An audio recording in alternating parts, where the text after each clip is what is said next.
Hi friends, this is Dheeraj Gupta in front of you और मैं आप सभी के अपने चैनल लर्न इंग्लिश में हार्दिक स्वागत करता हूं। जी हाँ दोस्तों, आज के इस सेशन के अंतर्गत हम सिंपल फ्यूचर टेंस के पूरे कॉन्सेप्ट्स को with definitions, with formulas and with their examples के साथ समझने की कोशिश करेंगे। So friends, before start the session, जिन भी व्यूअर्स ने मेरे प्रीवियस वाले वीडियोस को अभी तक वॉच नहीं किए हैं, सो दोस्तों उनसे काइंडली रिक्वेस्ट है कि वे उन सारे वीडियोस को एक बार ज़रूर वॉच करें। जी हाँ दोस्तों, उन सारे वीडियो का लिंक आपको इस वीडियो के डिस्क्रिप्शन बॉक्स में देखने को मिल जाएगा। और साथ ही साथ दोस्तों, जो भी व्यूअर्स आज लर्न इंग्लिश के साथ न्यू जुड़े हैं, उनसे मेरा काइंडली रिक्वेस्ट रहेगा कि वे प्लीज़ मेरे चैनल को सब्सक्राइब कर दें। So without doing delay, let's start the today's session. So friends, simple future tense. जी हाँ दोस्तों, सिंपल फ्यूचर टेंस यह टेंस के अंतर्गत फ्यूचर टेंस में आता है। जी हाँ दोस्तों, फ्यूचर टेंस के 5 सब टाइप्स होते हैं। There are 5 sub types in future tense. One is simple future tense, second is future indefinite tense, third is future continuous tense, fourth is future perfect tense, fifth is future perfect continuous tense. जी हाँ दोस्तों, यह future tense के ये सारे जो हैं future tense के सब टाइप्स हैं। उन्हीं सब टाइप्स में हम आज फर्स्ट टाइप्स को समझने की कोशिश करेंगे, जो कि दोस्तों सिंपल फ्यूचर टेंस है। सो दोस्तों, इसके अंतर्गत 2 हेल्पिंग वर्ब्स होते हैं। In simple future tense there are 2 helping verbs, one is shall be and another is will be. So दोस्तों, my first question is what is simple future tense. Simple future tense क्या होता है? What about the simple future tense? So दोस्तों, simple future tense के अंतर्गत इसमें साधारण सी बात का होने का बोध होता है। जी हाँ दोस्तों, इसमें साधारण सी बात का होने का बोध होता है। सेकंड नंबर, इसमें किसी कार्य का होने का बोध नहीं होता है। इसमें किसी कार्य के होने का बोध नहीं होता है। And the third number is, इसमें किसी व्यक्ति, वस्तु, स्थान या दशा ऑब्लिक स्वामित्व का भविष्य में होने का बोध होता है। इसमें किसी व्यक्ति, वस्तु, स्थान, दशा, स्वामित्व का भविष्य में अस्थायी रूप से होने का संबंध होता है।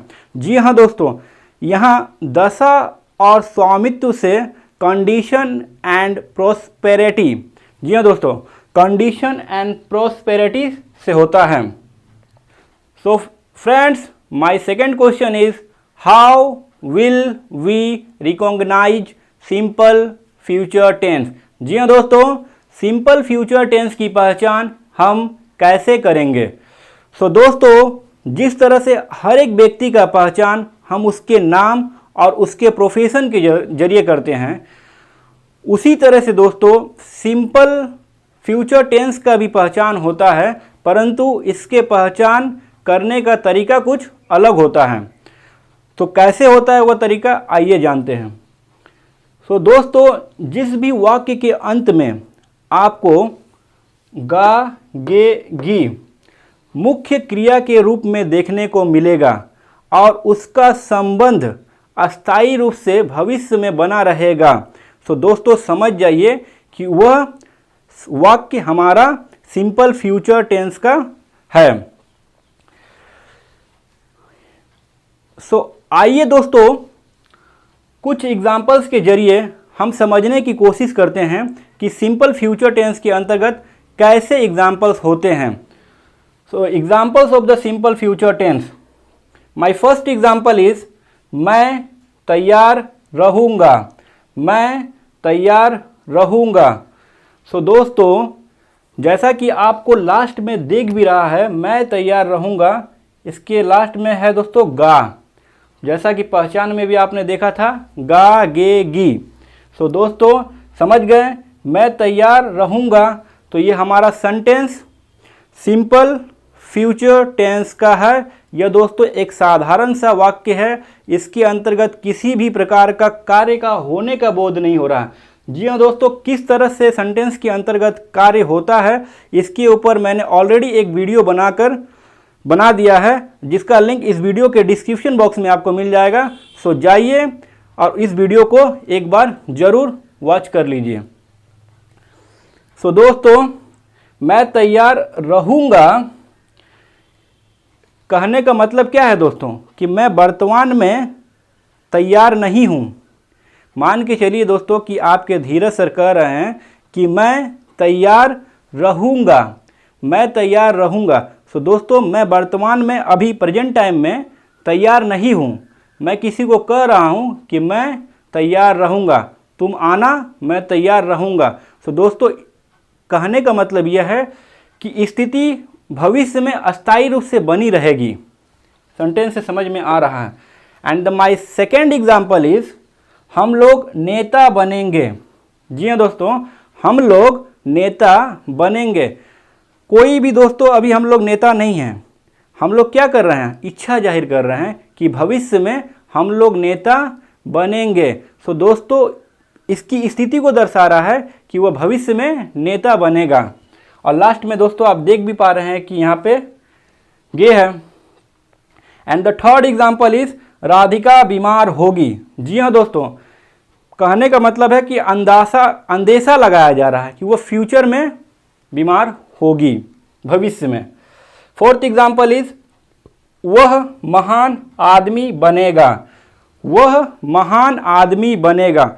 जी हाँ दोस्तों, अभी वह महान आदमी है नहीं, वह अभी परिश्रम कर रहा है और वह भविष्य में जाकर महान आदमी बनेगा। और इस सेंटेंस के दोस्तों आखिरी लेटर को आप देख भी पा रहे हैं कि गा है दोस्तों।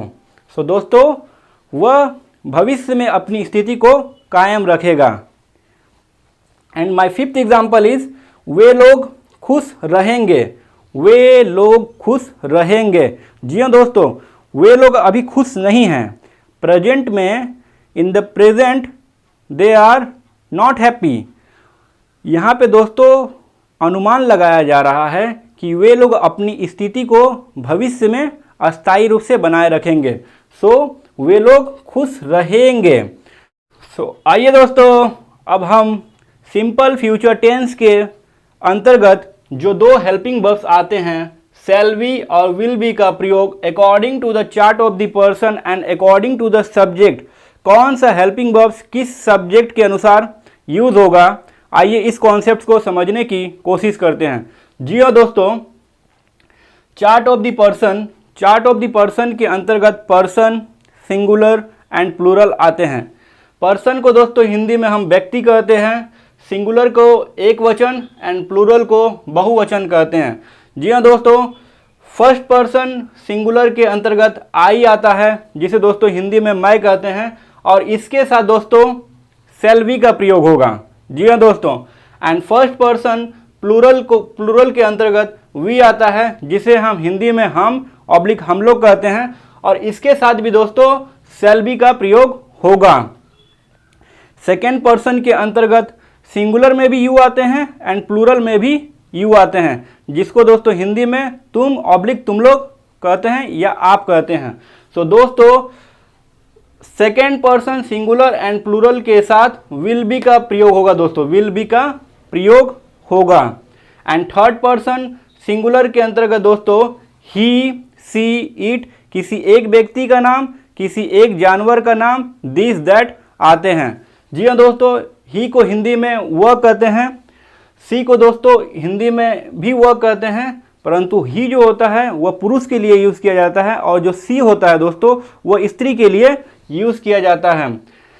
किसी एक व्यक्ति का नाम से दोस्तों लाइक राम हो सकता है, लाइक आपके धीरज सर हो सकते हैं। जी हाँ दोस्तों, केवल यहाँ एक व्यक्ति के बारे में ही चर्चा होता है। किसके अंतर्गत? सिंगुलर के अंतर्गत, थर्ड पर्सन सिंगुलर के अंतर्गत किसी एक व्यक्ति और किसी एक जानवर का चर्चा होता है।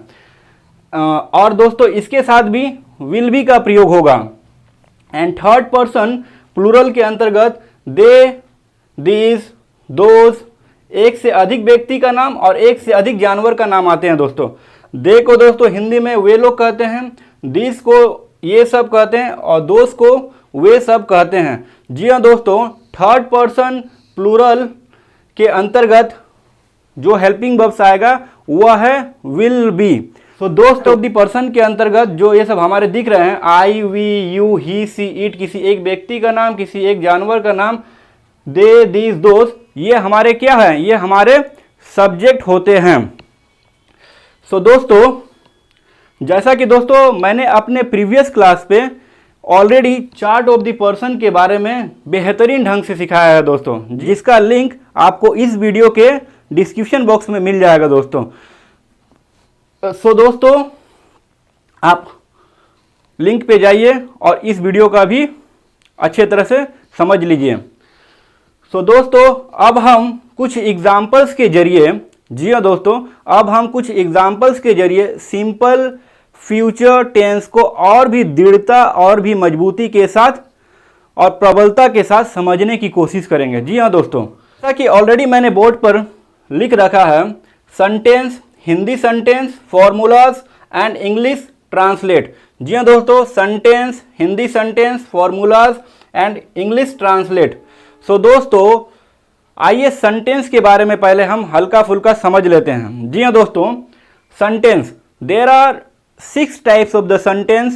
One is affirmative sentence, second is negative sentence, and third is interrogative sentence, and the fourth is interrogative negative sentence, and the fifth is WH sentence, and the sixth is WH negative sentence. Yes friends, affirmative sentence को हिंदी में सकारात्मक वाक्य कहते हैं। इसके अंतर्गत दोस्तों सकारात्मकता का बोध होता है, पॉजिटिविटी का बोध होता है। नेगेटिव सेंटेंस को हिंदी में नकारात्मक वाक्य कहते हैं। इसके अंतर्गत दोस्तों ऑलवेज नेगेटिविटी का बात होता है, ऑलवेज नेगेटिविटी का। इंट्रोगेटिव के अंतर्गत दोस्तों, इंट्रोगेटिव को दोस्तों हिंदी में हम प्रश्नवाचक करते हैं। इसके द्वारा हम प्रश्न पूछने का काम करते हैं, इसके द्वारा हम प्रश्न पूछने का काम करते हैं। एंड इंट्रोगेटिव नेगेटिव के अंतर्गत दोस्तों, इसके अंतर्गत भी हम प्रश्न पूछने का काम करते हैं, परंतु दोस्तों इसके अंतर्गत नेगेटिविटी भी रहता है। एंड द WH सेंटेंस दोस्तों, so what is WH sentence? जी हाँ दोस्तों, WH words oblique WH sentence क्या होता है? तो दोस्तों WH सेंटेंस वह होता है जो भी वर्ड दोस्तों WH से स्टार्ट होता है, जो भी वर्ड WH से स्टार्ट होता है वह हमारा WH वर्ड्स होते हैं। सो दोस्तों like what, WHAT what, what means क्या, why, WHY why, why means क्यों, when, WHEN when, when means कब, whom, WHOM whom, whom means किसका ऑब्लिक जिसका, where, WHERE where, where means कहाँ। सो दोस्तों these all are the WH words. Why these all are the WH words? The reason is only one, because starting two letters are starts with the WH. जी हाँ दोस्तों, ये सारे हमारे WH letter WH words हैं। उसका कारण एक ही है, क्योंकि उसके जो प्रथम दो लेटर हैं वो WH से स्टार्ट हो रहे हैं। उसी तरह से दोस्तों WH नेगेटिव सेंटेंस भी हो जाएगा, उसके अंतर्गत दोस्तों नहीं आ जाएगा, नॉट आ जाएगा। सो दोस्तों हिंदी सेंटेंस, सेंटेंस को अभी हमने समझ लिया। Only one examples, yes friends, अभी हम ओनली अफर्मेटिव के एक एग्जाम्पल से हम उसे अफर्मेटिव बनाएंगे, नेगेटिव बनाएंगे, इंट्रोगेटिव बनाएंगे, इंट्रोगेटिव नेगेटिव बनाएंगे, WH बनाएंगे एंड द WH नेगेटिव बनाएंगे। सो दोस्तों माय फर्स्ट एग्जांपल इज मैं खुश रहूंगा। यह हमारा अफर्मेटिव सेंटेंस है। इसके अंतर्गत रद्दी भर भी दोस्तों, आपको रद्दी भर भी नेगेटिविटी का बोध नहीं हो रहा है। सेकेंड एग्जाम्पल, मैं खुश नहीं रहूँगा, मैं खुश नहीं रहूँगा। तो दोस्तों इसके अंतर्गत जो कि आप नहीं देख पा रहे हैं, ये हमारा नेगेटिविटी को दर्शा रहा है। माय थर्ड एग्जाम्पल, क्या मैं खुश रहूँगा, क्या मैं खुश रहूँगा। सो दोस्तों यहाँ हम क्या के जरिए क्या कर रहे हैं, क्या के जरिए जो कि आप देख सकते हैं रेड कलर के सर्कल के अंतर्गत है, यहाँ दोस्तों हम क्या के जरिए प्रश्न पूछने का काम कर रहे हैं। And my fourth example is interrogative negative sentence. जी हाँ दोस्तों, क्या मैं खुश नहीं रहूँगा, क्या मैं खुश नहीं रहूँगा। इसके अंतर्गत दोस्तों क्या भी है प्लस नहीं भी है। जी हाँ दोस्तों, जहाँ पे आपको क्या भी देखने को मिले स्टार्टिंग में प्लस नहीं भी देखने को मिले, तो दोस्तों वह सेंटेंस हमारा इंट्रोगेटिव नेगेटिव सेंटेंस होता है। और एक बात दोस्तों, जब भी इंट्रोगेटिव हो, प्रश्नवाचक हो या प्रश्नवाचक नकारात्मक वाक्य हो, तो उन वाक्यों के अंत में आप क्वेश्चन मार्क जरूर दीजिएगा दोस्तों, क्वेश्चन मार्क जरूर दीजिएगा। माय फिफ्थ एग्जांपल इज दोस्तों WH सेंटेंस, मैं क्या खुश रहूँगा, मैं क्या खुश रहूँगा। सो दोस्तों WH के अंतर्गत, WH सेंटेंस के अंतर्गत क्या होता है कि जो WH वर्ड्स होते हैं ना दोस्तों, वह सेंटेंस के स्टार्टिंग में ना रहकर सेंटेंस के मध्य में होते हैं। जैसा कि आप देख सकते हैं, मैं क्या खुश रहूँगा, यहाँ पे क्या जो है दोस्तों हमारा WH है, जिसको इंग्लिश में व्हाट कहते हैं, WHAT व्हाट, जो कि WH से स्टार्ट हो रहा है। और वह वर्ड जो है दोस्तों फर्स्ट में ना होकर सेंटेंस के मध्य में है। सो दोस्तों ये हमारा WH सेंटेंस हुआ। And the WH negative sentence, जी हाँ दोस्तों, इसके अंतर्गत भी सेम होता है WH सेंटेंस की तरह थी, परंतु यहाँ पे नहीं का भी बोध होता है, नकारात्मकता भी आता है। मैं क्या खुश नहीं रहूँगा, मैं क्या खुश नहीं रहूँगा। सो दोस्तों यहाँ पे आपको क्या भी देखने को मिल रहा है और नहीं भी देखने को मिल रहा है। That's why this sentence is our WH sentence. So आइए दोस्तों अब हम सिंपल फ्यूचर टेंस के फॉर्मूलाज को देखते हैं और उन फॉर्मूलाज का यूज करते हुए हम इन सारे सेंटेंस को इंग्लिश में ट्रांसलेट करने की कोशिश करेंगे। सो दोस्तों अफर्मेटिव का फॉर्मूलाज होता है subject plus helping verbs shall be oblique will be plus object. जी हाँ दोस्तों, अफर्मेटिव का फॉर्मूलाज होता है subject plus helping verb shall be oblique will be plus object. उसी तरह से नेगेटिव का फॉर्मूला दोस्तों subject plus helping verbs plus not plus be plus object. Interrogative का फॉर्मूलाज हो जाएगा दोस्तों helping verbs subject plus be plus object. जी हाँ दोस्तों, helping verbs subject plus be plus object. Interrogative negative का फॉर्मूलाज हो जाएगा helping verbs subject plus not plus be plus object. Helping verbs subject plus not plus be plus object.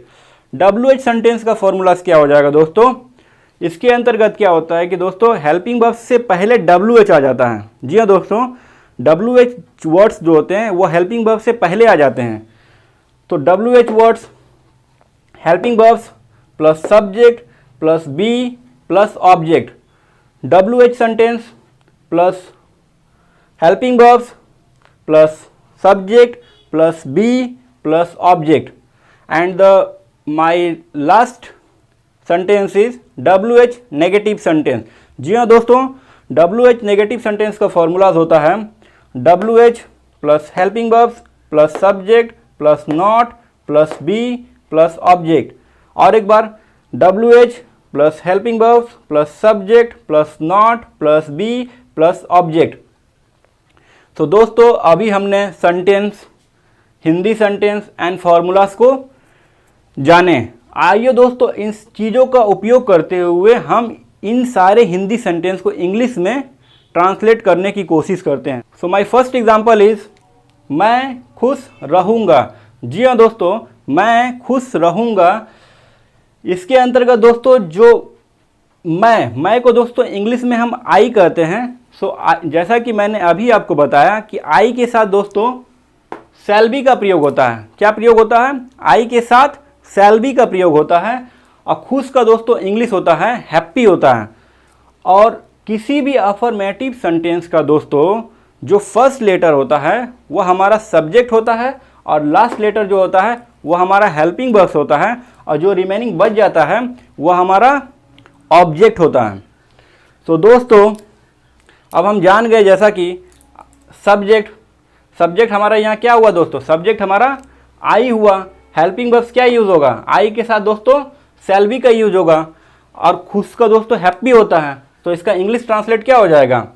मैं खुश रहूँगा, I shall be happy, I shall be happy. जी हाँ दोस्तों, माई second example, मैं खुश नहीं रहूँगा, मैं खुश नहीं रहूँगा। इसका दोस्तों फॉर्मूलाज हो जाएगा subject plus helping verbs plus not plus be plus object. So दोस्तों मैं का इंग्लिश हो जाएगा आई। सो दोस्तों आई, यहाँ दोस्तों हेल्पिंग वर्ब्स क्या यूज़ होगा दोस्तों? सेल लगा दिए, प्लस क्या हो जाएगा दोस्तों? Not plus be plus object में हमारा हो जाएगा हैप्पी। मैं खुश नहीं रहूँगा, so I shall not be happy, जो कि दोस्तों हमारा फार्मूलाज के अकॉर्डिंग मैच भी हो रहा है। आई हमारा दोस्तों क्या हो गया? सब्जेक्ट हो गया। हेल्पिंग वर्ब्स जो होता है दोस्तों यहाँ सेल लगेगा, प्लस नॉट का यूज़ किए, उसके बाद दोस्तों वी लगाएं, उसके बाद दोस्तों ऑब्जेक्ट का प्रयोग किए। माई थर्ड एग्जाम्पल इज, क्या मैं खुश रहूँगा, क्या मैं खुश रहूँगा। सो दोस्तों इसका फॉर्मूलाज होता है helping verbs subject plus be plus object. जी हाँ दोस्तों, तो यहाँ पे क्या हो रहा है? हेल्पिंग वर्ब्स के अंतर्गत सेल ऑब्लिक विल आ रहा है और बी को जो होता है दोस्तों स्प्लिट कर दिया जा रहा है, बी को तोड़कर दूसरे जगह पर बैठाया जा रहा है। सो दोस्तों यहाँ पे जैसा कि आप देख सकते हैं helping verbs shall oblique will plus subject plus be plus object. So दोस्तों क्या मैं खुश रहूँगा। सो दोस्तों आई के साथ हम क्या यूज़ करते हैं? आई के साथ हम सेल यूज़ करते हैं। तो हेल्पिंग वर्ब्स है तो हम सेल को क्या करेंगे? बाहर फेंक देंगे। Shall I be happy, shall I be happy. Helping verbs हो गया दोस्तों सेल, सब्जेक्ट हो गया I plus be plus object हो जाएगा हैप्पी। और दोस्तों हम इंट्रोगेटिव सेंटेंस के अंतर्गत क्वेश्चन मार्क्स लगाना नहीं भूलेंगे। तो दोस्तों जैसा कि आप देख भी सकते हैं क्वेश्चन मार्क्स इस सेंटेंस के अंतर्गत है। And my fourth example is, क्या मैं खुश नहीं रहूँगा, क्या मैं खुश नहीं रहूँगा। इसका दोस्तों फॉर्मूलाज होता है helping verbs subject plus not plus be plus object. So दोस्तों मैं के साथ होता है सेल का उपयोग, तो सेल हो जाएगा बाहर में, shall I not be happy, shall I not be happy question marks. My next example is, मैं क्या खुश रहूँगा। जी हाँ दोस्तों, यह जो क्या है सेंटेंस के अंतर्गत सेंटेंस के मध्य में है, इसलिए यह सेंटेंस हमारा WH सेंटेंस हुआ। मैं क्या खुश रहूँगा। सो इसका फॉर्मूलाज होता है WH plus helping verbs plus subject plus be plus object. So दोस्तों मैं क्या खुश रहूँगा, क्या का इंग्लिश होता है what, what shell I be happy, जो कि व्हाट हो गया WH व्हाट हो गया, हेल्पिंग वर्ब शैल हो गया, सब्जेक्ट आई हो जाएगा, बी को बी हो जाएगा, हैप्पी ऑब्जेक्ट हमारा हैप्पी हो जाएगा, क्वेश्चन मार्क्स बैठा देंगे। And the last example is, मैं क्या खुश नहीं रहूँगा, मैं क्या खुश नहीं रहूँगा। फॉर्मूलाज हो जाएगा WH plus helping verb plus subject plus not plus be plus object. जी हाँ दोस्तों, इसके अंतर्गत हम क्या करेंगे, WH जो वर्ड है हम उसको बाहर फेंक देंगे, WH को बाहर फेंक देंगे। उसके बाद क्या आएगा, उसके बाद दोस्तों हेल्पिंग वर्ब्स यूज होगा, उसके बाद सब्जेक्ट, उसके बाद not plus be plus object. So दोस्तों इसके अंतर्गत हमारा WH वर्ड क्या है, क्या को बाहर फेंक दिए जो कि वॉट, उसके बाद हेल्पिंग वर्ब्स आई के साथ सेल होता है, what shall I not be happy, what shall I not be happy. तो आइए दोस्तों अब हम कुछ और भी एग्जाम्पल्स के जरिए सिंपल फ्यूचर टेंस के कॉन्सेप्ट्स को और भी दृढ़ता के साथ और मजबूती के साथ समझने की कोशिश करते हैं। जी हाँ दोस्तों, my next example is Mohan बीमार रहेगा। जी हाँ दोस्तों, मोहन बीमार रहेगा। सो दोस्तों समझाने के लिए मैं दोस्तों आपको एक कहानी बता रहा हूँ अबाउट मोहन। जी हाँ दोस्तों, जैसा कि अभी वर्तमान समय में कोरोना का पैंडेमिक चल रहा है, सो दोस्तों इस कोरोना के पैंडेमिक में हम सभी को प्रॉपर मास्क लगाना चाहिए, सैनिटाइज़र का उपयोग करना चाहिए एंड वैक्सीन तो दोस्तों ज़रूर से ज़रूर लगवाना चाहिए। परंतु ये जो मोहन है ना दोस्तों, यह मोहन इस कोरोना पैंडेमिक में न तो मास्क का यूज़ कर रहा है और न तो दोस्तों सैनिटाइज़र का उपयोग कर रहा है। इसका कहना है कि सैनिटाइज़र क्यों लगाऊं, सैनिटाइज़र खरीदने के लिए पैसा लगता है। जी हाँ दोस्तों, और वैक्सीन के नाम पे तो यह दूर से ही नमस्कार कर देता है, कहता है कि वैक्सीन लगवाने से नाना प्रकार के रोग हो जाते हैं। सो दोस्तों अगर यह मोहन इस तरह से लापरवाही करेगा सो दोस्तों तो भविष्य में इसकी स्थिति क्या होगी, फ्यूचर में इसकी स्थिति क्या होगी। ऑब्वियसली मोहन क्या होगा, बीमार होगा। मोहन भविष्य में बीमार होगा और अपनी स्थिति को भविष्य में कुछ समय तक कायम रखेगा बीमार के जरिए। मोहन बीमार रहेगा। जी हाँ दोस्तों, मोहन बीमार रहेगा, यह हमारा अफर्मेटिव का सेंटेंस है। क्यों दोस्तों अफर्मेटिव का सेंटेंस है, क्योंकि दोस्तों इस सेंटेंस के अंतर्गत पॉजिटिविटी का बोध हो रहा है, इसके अंतर्गत रद्दी से भी दोस्तों नेगेटिविटी नहीं है। मोहन बीमार नहीं रहेगा। Yes friends, my second example is Mohan बीमार नहीं रहेगा। सो दोस्तों यह हमारा नेगेटिव का सेंटेंस है। क्यों दोस्तों, क्योंकि दोस्तों यहाँ पे आपको नहीं देखने को मिल रहा है। क्या मोहन बीमार रहेगा, क्या मोहन बीमार रहेगा। सो दोस्तों इसके अंतर्गत क्या से स्टार्ट हो रहा है, हम क्वेश्चन कर रहे हैं, प्रश्न कर रहे हैं। तो दोस्तों ये हमारा इंट्रोगेटिव हुआ। क्या मोहन बीमार नहीं रहेगा। सो दोस्तों इसके अंतर्गत क्या भी है और नहीं भी है। सो दोस्तों यह सेंटेंस हमारा इंट्रोगेटिव नेगेटिव सेंटेंस हुआ। And my fifth example is Mohan क्यों बीमार रहेगा। मोहन क्यों बीमार रहेगा। जी हाँ दोस्तों, इसके अंतर्गत आप क्यों को देख रहे हैं जो कि सेंटेंस के मध्य में है और ये हमारा WH वर्ड्स होता है। तो दोस्तों ये हमारा WH सेंटेंस हुआ। And my sixth example is क्या मोहन क्यों बीमार नहीं रहेगा। तो दोस्तों इसके अंतर्गत क्यों भी आ रहा है और नहीं भी आ रहा है। सो दोस्तों आइए इन हिंदी सेंटेंस को अकॉर्डिंग टू द फॉर्मूलाज का यूज़ करते हुए इंग्लिश में ट्रांसलेट करते हैं। जी हाँ दोस्तों, माय फर्स्ट एग्जांपल मोहन बीमार रहेगा। जैसा कि दोस्तों आपको सिंपल फ्यूचर टेंस के अंतर्गत मैंने बताया था कि इसके अंतर्गत गा गी गे देखने को मिलेगा और साधारण सा वाक्य होगा, किसी काम का होने का बोध नहीं होगा। जी हाँ दोस्तों, इसके अंतर्गत आपको गा देखने को मिल रहा है, मोहन बीमार रहेगा। सो आइए दोस्तों अब हम इसको इंग्लिश में ट्रांसलेट करते हैं। सो मोहन बीमार रहेगा। सो दोस्तों किसी भी अफर्मेटिव सेंटेंस का जो फर्स्ट वर्ड होता है वह हमारा सब्जेक्ट होता है। तो मोहन हमारा यहाँ दोस्तों क्या हुआ, सब्जेक्ट हुआ। सो दोस्तों मोहन के साथ हम क्या हेल्पिंग वर्ब्स यूज़ करेंगे, शैल भी यूज़ करेंगे ना विल भी यूज़ करेंगे। जैसा कि दोस्तों आप जान रहे हैं कि शैल बी का उपयोग आई और वी के साथ, आई एंड वी के साथ दोस्तों हम शैल बी का उपयोग करते हैं। बाकी ऑल रिमेनिंग के साथ हम क्या यूज़ करेंगे, विल बी का यूज़ करेंगे। सो हेयर मोहन क्या है दोस्तों, मोहन एक नाम है जो कि दोस्तों थर्ड पर्सन सिंगुलर के अंतर्गत आता है, किसी एक व्यक्ति का नाम। सो दोस्तों मोहन क्या हुआ, मोहन यहाँ एक व्यक्ति है। सो दोस्तों इसके साथ दोस्तों हम विल बी का उपयोग करेंगे। एंड दोस्तों बीमार जो है दोस्तों, बीमार का इंग्लिश होता है इल।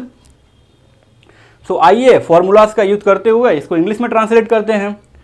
सो हमारा सब्जेक्ट क्या हो जाएगा दोस्तों, सब्जेक्ट हो जाएगा मोहन, और हेल्पिंग वर्ब्स हो जाएगा दोस्तों विल बी, और ऑब्जेक्ट हो जाएगा दोस्तों बीमार। सो मोहन बीमार रहेगा, Mohan will be ill, Mohan will be ill. And my second example is Mohan बीमार नहीं रहेगा। जी हाँ दोस्तों, मोहन बीमार नहीं रहेगा, इसका फॉर्मूलाज होता है subject helping verbs plus not plus be plus object, subject helping verbs not plus be plus object. So दोस्तों इसके अंतर्गत मोहन जो है हमारा सब्जेक्ट हो गया, हेल्पिंग वर्ब्स जैसा कि आप जान रहे हैं विल लगेगा। सो दोस्तों इसके साथ विल लग गया, प्लस नॉट तो नॉट हो गया, उसके बाद दोस्तों बी तो बी का यूज़ किए, उसके बाद ऑब्जेक्ट जो कि हमारा बीमार तो इल हो जाएगा। सो दोस्तों Mohan will not be ill. And my third example is क्या मोहन बीमार रहेगा, क्या मोहन बीमार रहेगा। सो दोस्तों इसका फॉर्मूलाज होता है helping verb subject plus be plus object.